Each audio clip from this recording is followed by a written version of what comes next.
नमस्कार दोस्तों, NG music में आपका स्वागत है। मैं हूं नीलेश गोहिल। आज मैं आपको तीन ताल के बारे में कुछ विशेष जानकारियां बताऊंगा। आज हम तीन ताल में जानेंगे तीन ताल की मात्रा के बारे में, तीन ताल में कितने विभाग होते हैं एवं खाली ताली, और तीन ताल की निकासी, बोलों की निकासी के बारे में हम जानेंगे।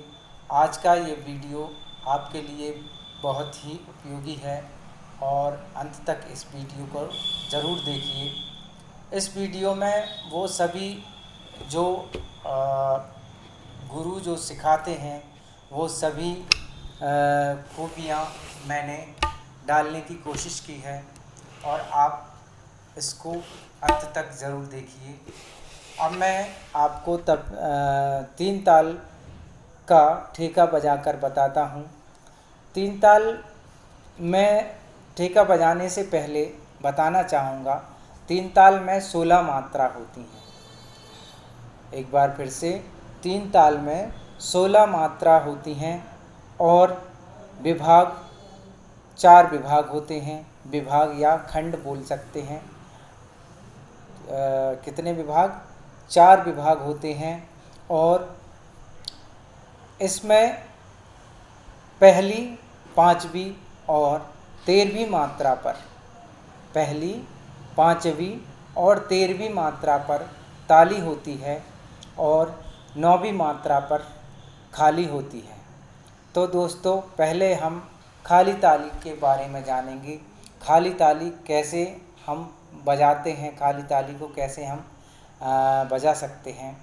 तो जिस तरह से तबले में हम ठेका लगाते हैं, जैसे धा, धिन, धिन, धा,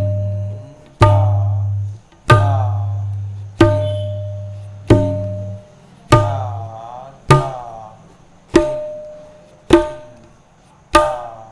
धा, धा। तो दोस्तों, आपने देखा ये ठेका बजाने का तरीका है। ठेका मतलब एक गुण।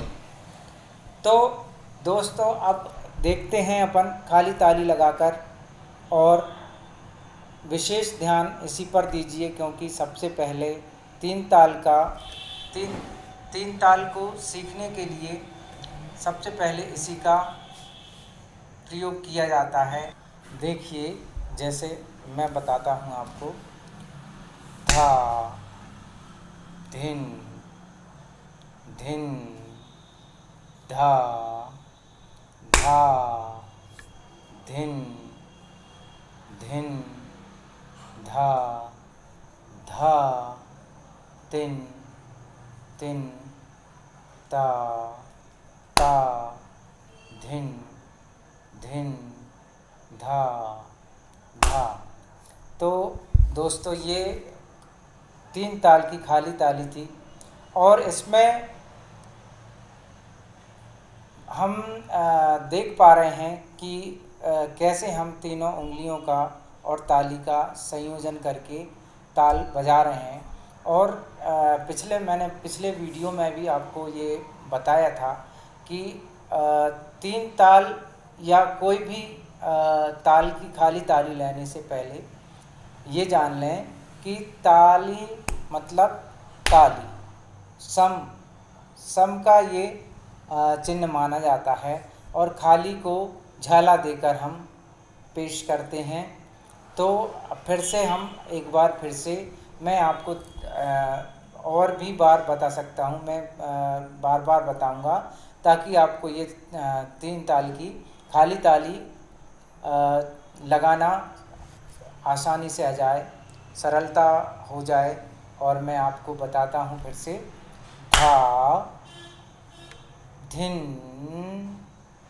धिन, धा, धा, धिन, धिन, धा धा तिन तिन ता ता धिन धिन धा धा धिन धिन धा धा धिन धिन धा धा तिन तिन ता ता धिन धिन धा धा धिन धिन धा धा धिन धिन धा धा तिन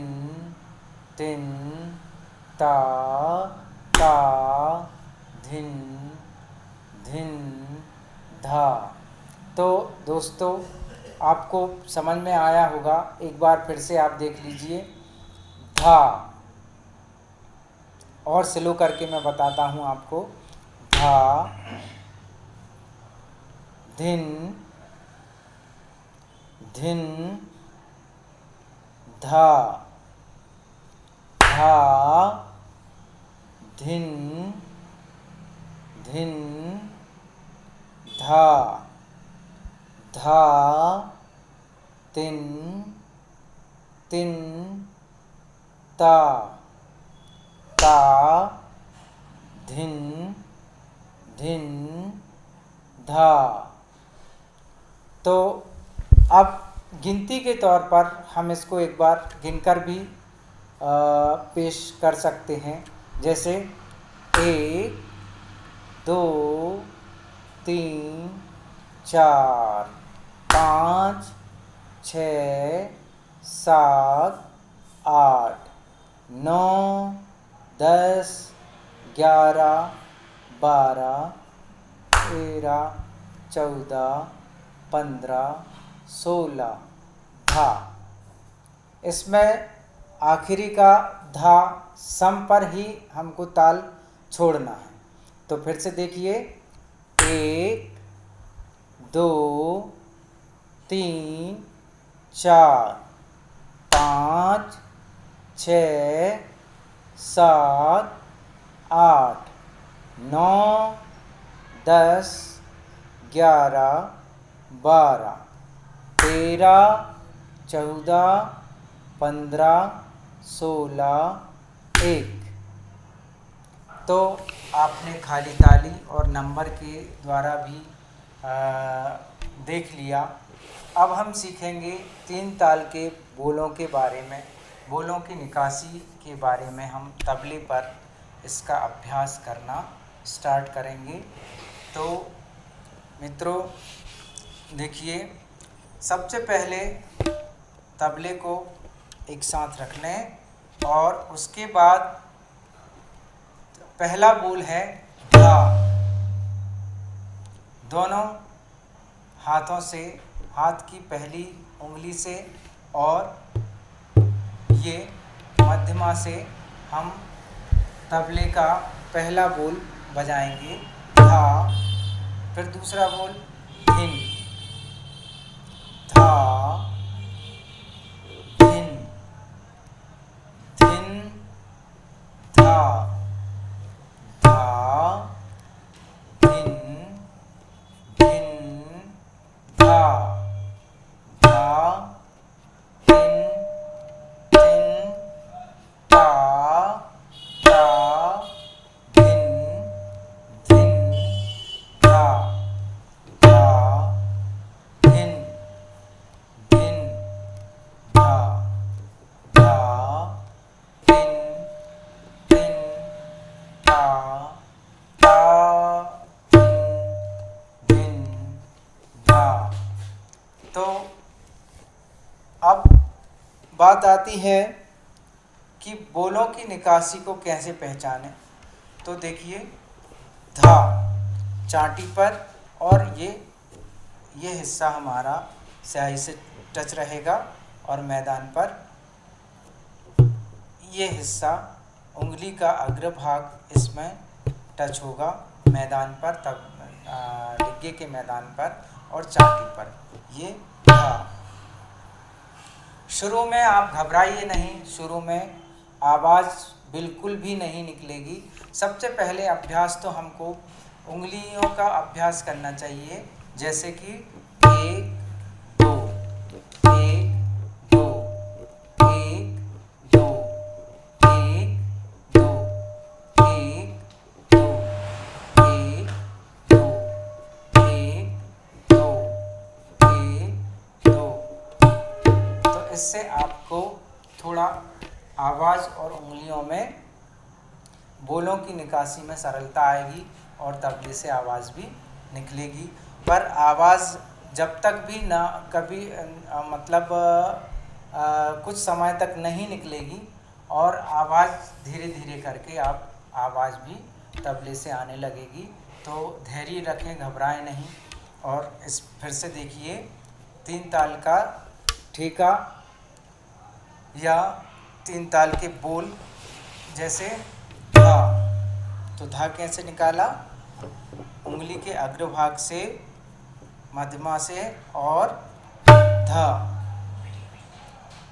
धिन, धिन कहाँ बजाना दोस्तों? इतना भाग तबले पर पड़ता है, सिर्फ इतना भाग तबले पर पड़ता है, इतना भाग तबले पर पड़ता है। और इन उंगलियों के ये इतने भाग,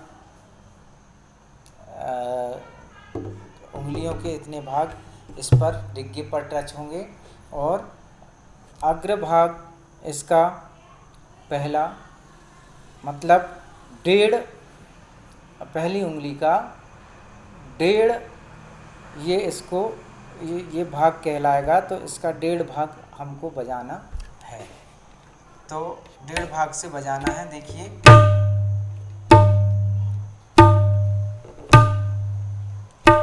तो धा धा धिन धिन धा। तो धा और धिन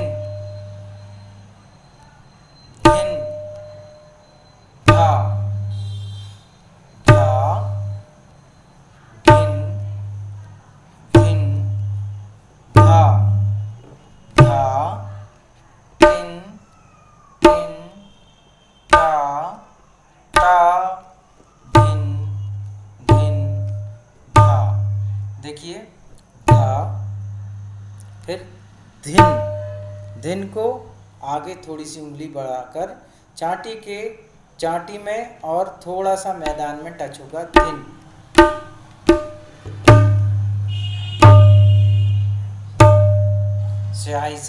स्याही और चाटी के बीच में थोड़ा सा हमारा उंगली का अग्रभाग टच होगा और ये आवाज़ निकलेगी, इसको धिन बोलेंगे। धा धिन, फिर धिन, दोनों धिन एक से बजेंगे। धिन धिन, फिर धा, फिर धा धिन धिन धा धा धिन। जहाँ अपन धिन बजा रहे थे तो डिग्गे के हाथ को रोककर और चाटी पर तिन, ये तिन खाली बोल है, ये तिन तिन तिन ता, ये खाली बोल है। धा तिन तिन ता, धा तिन तिन ता, धा तिन तिन धा, धा तिन तिन धा, धा तिन तिन धा, धा तिन तिन धा, धा तिन तिन धा, धा तिन तिन धा, धा तिन तिन धा। अब दोस्तों आज अपन ने जाना तबले पर 16 मात्रा तीन ताल या त्रिताल को, और इसके भाग या खंड को जाना। 4 भाग होते हैं और 16 मात्रा होती हैं। हर खंड में 4-4 मात्राएं होती हैं और पहली, 5वीं और 13वीं मात्रा पर सम होती है या ताली आती है, और 9वीं मात्रा पर खाली होती है। और इसका प्रयोग अधिकतर और हमेशा शास्त्रीय गायन में, शास्त्रीय संगीत में ही किया जाता है।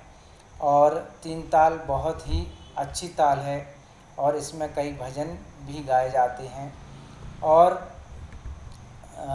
राग आधारित भजन भी गाए जाते हैं, रागें भी गाई जाती हैं।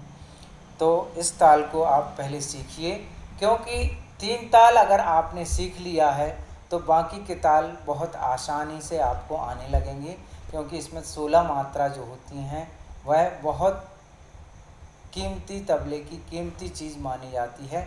और अब मैं आपके लिए इसका पार्ट 2 लेकर आऊँगा बहुत जल्द ही। और आज के लिए बस इतना ही, और कृपया मेरे वीडियो को लाइक करें, सब्सक्राइब करें और शेयर भी करें, कमेंट्स करें, सब्सक्राइब करें। धन्यवाद।